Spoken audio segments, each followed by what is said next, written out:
Hala. May pag nitindog dato katong pagsakay ni Mimit na rin. Kapag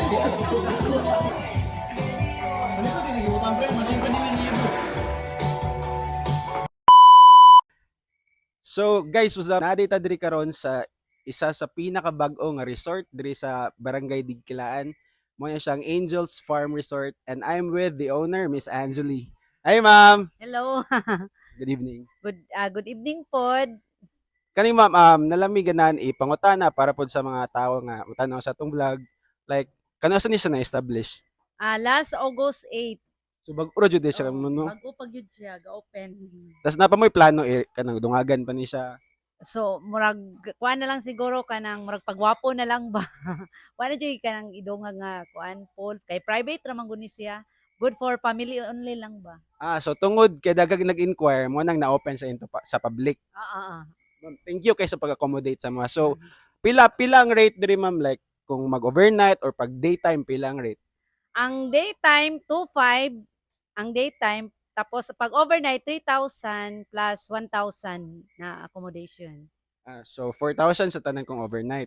Pero pag daytime 2,500 lang siya. Ah, Until what time ang daytime? Ang daytime mag-end siya magsugod siya 8 tapos mag-end siya og 4 o'clock. So 8 to 4. Mo na siya guys, ang daytime 2,500 8 AM to 4 PM. Pero pag overnight ma'am, what time ang check-in? Magsugod siya og 5 o'clock tapos mo end og 8 in the morning next day. Then 4,000 na sa tanan 4,000 complete na. package. Das ang nakanindot bitaw diri guys kay naa siya video okay. Pero mindful lang ta kay since na may mga silingan gyapon, tama na siya 10 PM, 'di ba? Ipakita ang video kay. Ako na mga baby po. Dayon ma'am, 'di ba kanang room kuha man na nun nang aircon, 'di ba? Apil na siya sa 4,000. So kung mag-aircon magud magpaad lang kung 500 Kay sa kuryente po kay no. sa kuryente pod. So all in all ang total sa 4,500 gyud tanan. 4,500. So, Oo. so guys, kung overnight day mo na may balay pwede makatulgan, 4,500 sa tanan kay na may Aircon. aircon. Pero optional nga mag-aircon or pwede. Optional.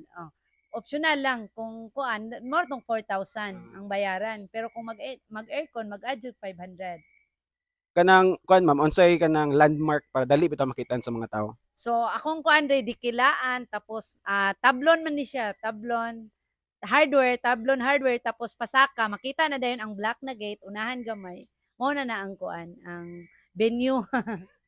So mo na to guys Doon lang kani siya guys sa city proper around 30 to 45 minutes if na may own service, pero if wala na may available dito sa Ubos, Tagwan sa Barinaot. So ma'am, thank you kay mama. Sige. Mo din siya Thank you po sa pag-anhin niyo diri pag-visit. Welcome. Mo din siya si Ma'am Angeli, ang owner diri guys. So ari na mo diri promise. Nindot kay siya, chilling vibe kayo, then peaceful lang lugar, tas hilom. Kamo ra jud magsaba-saba. Ma'am, thank you ma'am. Sige, thank you po sa pagbisita. Pakpake!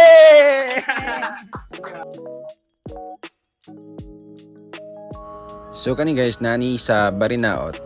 Diri mo mga tangog motor, pero since naman may service, so padulong ni na dito sa Barangay Digkilaan. If gikan sa city proper guys, around 30 to 45 minutes if na may service. Pero if wala, same lang yapon kay kusog gyapon mo dagan mga motor dito sa Barinaot. And then kani nga time hinahinay lang mi kay kusog kani ulan gikan.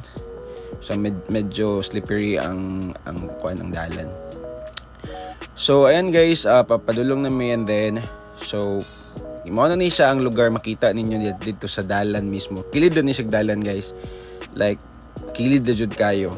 So naray pila ka steps pag abot nimo dito sa kasagdanan and then around 20 to 30 steps lang dool jud kayo. Like kilid na jud sa dalan. And then ang unang motagbo ninyo dire is ang pool jud siya. Ang duha ka pool. So and then dito ang CR, tas na dito ang inyong butangan ng pagkaon, and then napuslay on kusina guys, like lutuan na dito sa likod. So nag-andam na may sa mga gamit, ipambutang na naman mga gamit. And then indot kay Dregis kay kamura jud kay exclusive ninyo ang resort. Bibo kayo. Then, nahana kami ka lingaw. O, diba? Paminaw. Lingaw kami.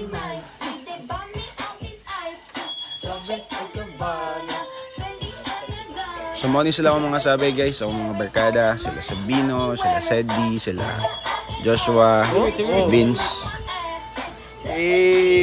JM. Tarang kana sa mga Abno. Abno to guys. Ay, ito. 1, 2, 3. Then, bibo kami guys. Ako si Joshua. Mura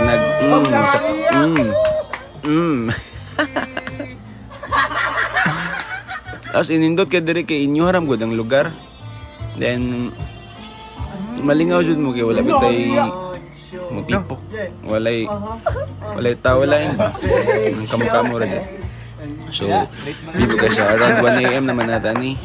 So, ang uban nangatulog na kuha na ni siya. Kadlaw na ni hapit. I like mag 3 na ni 3. Then, good morning! Mo din ni ang palibot guys sa buntag. Mo din ang palibot sa buntag. Kasi, nag-morning leap sa sila before manguli. Si Vince o si JM. Ayun guys, pakita na ko ninyo ang view kung buntag. Ay, pilingon. Tapos bugnaw ang tubig guys. Bugnaw dyan ang tubig. Depende kung kaya nyo maligog kadlawon. And guys, so as in, thank you so much. Thank you so much sa pag-entertain sa mga dire. Mato si Ante Angeli ang tagiya sa Angels Farm Resort. And then pawali na may. So, yan guys. So, kung mo-book mo, just inquire sa page nila Angels Farm Resort sa Facebook. Wala lay phone number guys, kaya wala mo signal dito. Like, wala yung signal, naalay wifi. Okay, na wifi, so di mo problema. And so, see you soon guys. Bye.